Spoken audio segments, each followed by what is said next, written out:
I remember when we first started the Facebook page of the judo community of the IJF.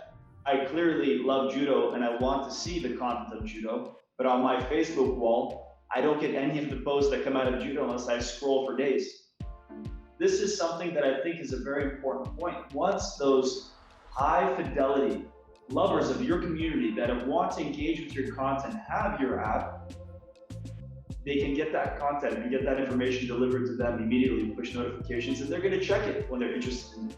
When you're pushing that content and you think you hit those 1 million, 2 million, 10 million people who are following your social platforms, the number of hits is very low compared to the app they have.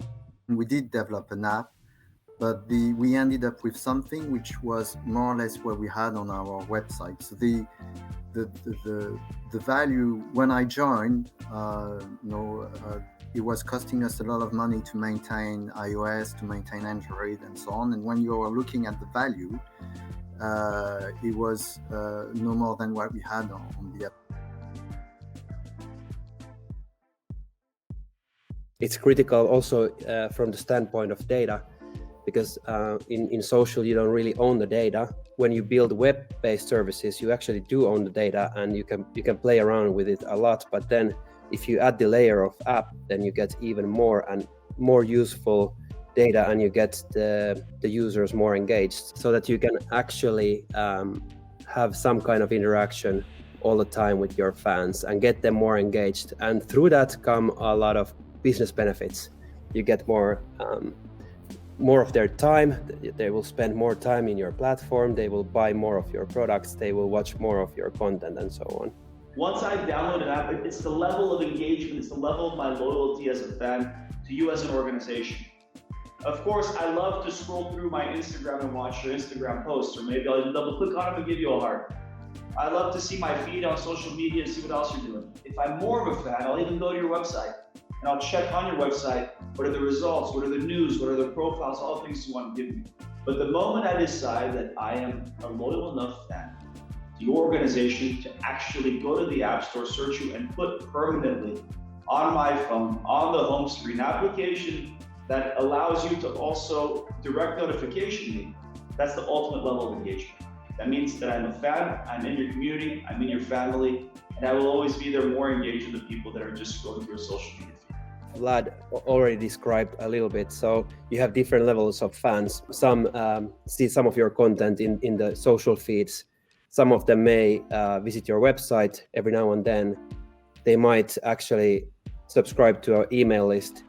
And then at some point, some of them will consider and download your app and be much more engaged. The engagement level jumps at least 400% because of the faster accessibility to the app / the content, the push messages, and the visibility in your phone screen.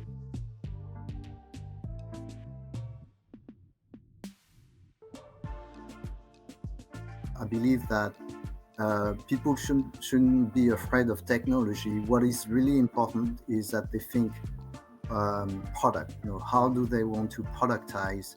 What value they want to bring to their fan. Many years ago, you are starting from a technology standpoint. You say, what can I do with technology? And then I create a product from what is possible. I think nowadays is very much what product I want to launch. And then you would assume that you can achieve that. It might have a cost and things will get cheaper over time and so on, but really having a product view is really what is more important, rather than being afraid that technology is moving too quickly. Yes, there are breakthroughs, but at the end of the day, it's what you want to do as a sport and what product you want on the market. To anything that's evolving, we need to know about these technologies, work with people specialized in them, and develop a way in our marketing strategy to deliver our content in that format to those users in a way that they can receive it. Whether it be on a different platform or a new platform or in a different format, it's our responsibility always to be on the leading edge, because we're not competing against each other. We're competing for the time of the youth, and the time of the youth is being spent from TikTok to their school, to their friends, to their family, to different platforms that will be emerging in the future. The lesson was you need to make some strategic investment. And if you do an app, let's do it the right way. And Vlad mentioned a number of things which are completely valid. And certainly what we are going to do actually is going to be completely different from our website. It's going to be a product rather than an extension of our website. We have to think about the main features and the content and everything being highly mobile optimized. The more developed your website services are, the more you can use them as part of the app services. And then you can add on other elements and core features as you build your platform.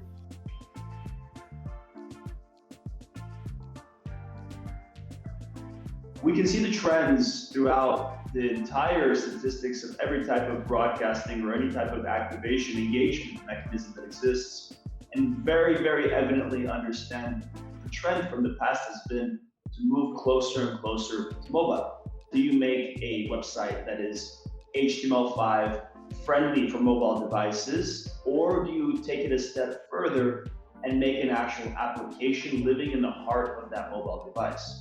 Our move to go to having a mobile platform has been identified early on, but was a very difficult thing regarding both time and finances and expertise to make that application on our own. Choicely was and is the best option in our case because they're experts in their field. They've made fantastic engines and modules that allow us to quickly integrate our data, which is currently being produced, with an application that is branded International Judo Federation, that is provided to our membership, that uses all of our normal platforms, our login engines, our account protocols, our APIs, in order to provide that data in a beautiful way to all of the judo community around the world. Particularly with judo, we have engagement of 14 minutes average per user on the application.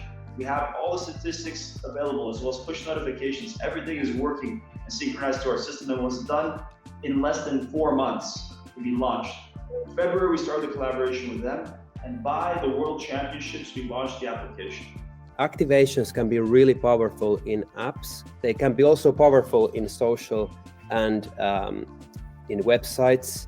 But then again, you don't have the full real-time connection to your fans. When something is live, some kind of tournament or event or game, I think 1 minute is a long time. A lot can happen in 1 minute.